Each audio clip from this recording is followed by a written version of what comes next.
Le système que nous avons fabriqué est un système automatisé de mixage et de remplissage des bouteilles.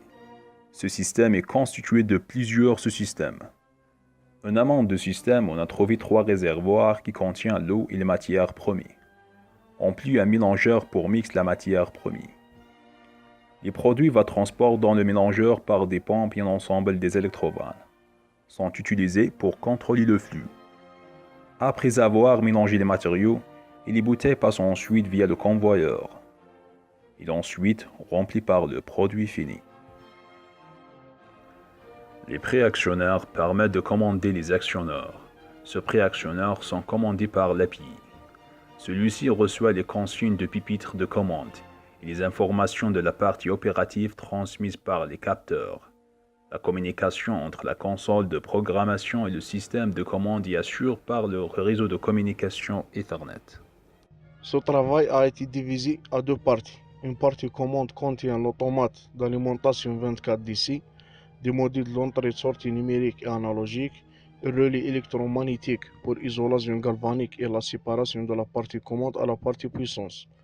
La deuxième partie concernant la partie puissance qui contient un disjoncteur 3 pôles, 2 pôles et aussi un seul pôle pour la protection du circuit, des contacteurs, un relais thermique pour la surcharge, un démarrage étoile d'un moteur asynchrone triphasé pour obtenir un grand couple et aussi des pompes montées en monophasé. Il y a plusieurs des boutons de commande sur le tableau de bord. On peut cliquer sur F1 jusqu'à F10 dans le clavier pour commander le système. Ou on peut utiliser la souris pour cliquer sur le bouton de commande. Les boutons qui sont droites, c'est le bouton de commande manuel, chaque actionneur en seul. Et le bouton rase pour remise à zéro le compteur de comptage. C'est l'une des cuvées vides, le voyant clignotant rouge et le message brillant vert. Et on peut changer le temps de fonctionnement de chaque actionneur à travers le pupitre de commande.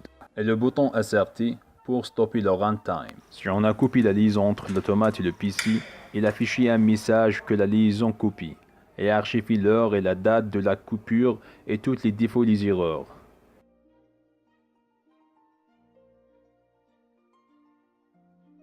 Et si on retourne le fil de communication, il affiche un message que la liaison est établie et archive l'heure et la date d'établissement de la liaison. Et on a aussi des courbes de niveau de réservoir.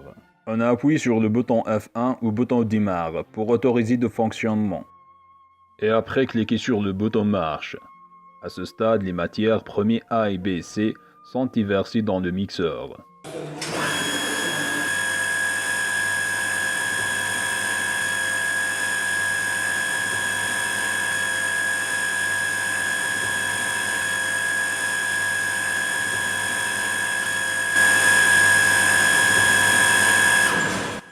Et à la fin, mixer pendant une période précise.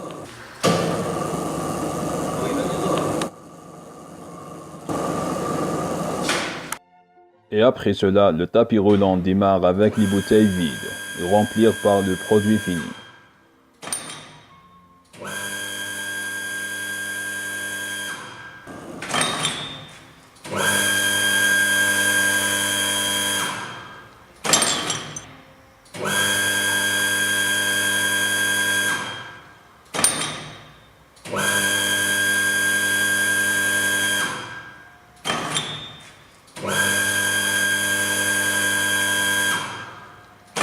Et après, le tapis roulant démarre vers le centre de bouchage.